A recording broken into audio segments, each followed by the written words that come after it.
লাহোর কালান্দার্স ও মুস্তাফিজুর রহমানের যখন পৌষ মাস, কলকাতা নাইট রাইডার্সের সর্বনাশ। ফিজকে বাদ দেওয়ার পর থেকে শনির দশা লেগে আছে কেকেআরের।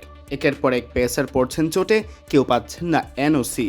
আনকোরা এক পেস ডিপার্টমেন্ট নিয়েই শুরু হচ্ছে তিনবারের শিরোপা জয়ীদের ইন্ডিয়ান প্রিমিয়ার লিগ মিশন। আর এদিকে যাকে ঘিরে এত লঙ্কা কাণ্ড, সেই মুস্তাফিজ চুটিয়ে উপভোগ করছেন পাকিস্তান সুপার লিগ।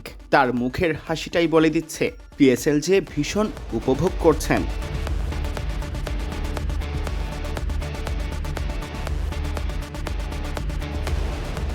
মুস্তাফিজকে কলকাতা ও আইপিএল বাদ দিলে সেই সুযোগ কাজে লাগিয়ে নিলামের আগেই কাটার মাস্টারকে ডিরেক্ট সাইনিংয়ে দলভুক্ত করে লাহোর কালান্দার্স।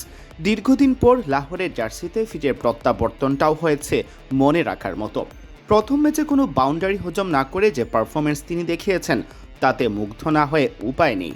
ক্রমেই তাই বাংলাদেশি পেসার হয়ে উঠেছেন লাহোরের মধ্যমণি।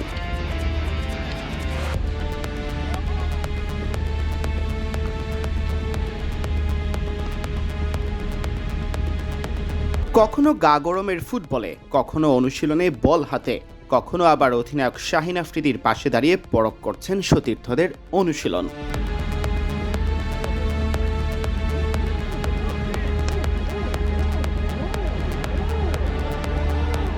মুস্তাফিজ যে শুধু লাহোরের সাধারণ একজন ক্রিকেটার নন, তিনি দলের একজন নেতাও বটে।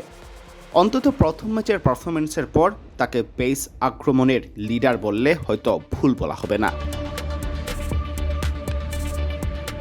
লাহোরে মুস্তাফিজের সাথে শাহিন ও হারিস রৌফের বোলিং অ্যাটাক যে কোনো প্রতিপক্ষের জন্যই অস্বস্তির কারণ।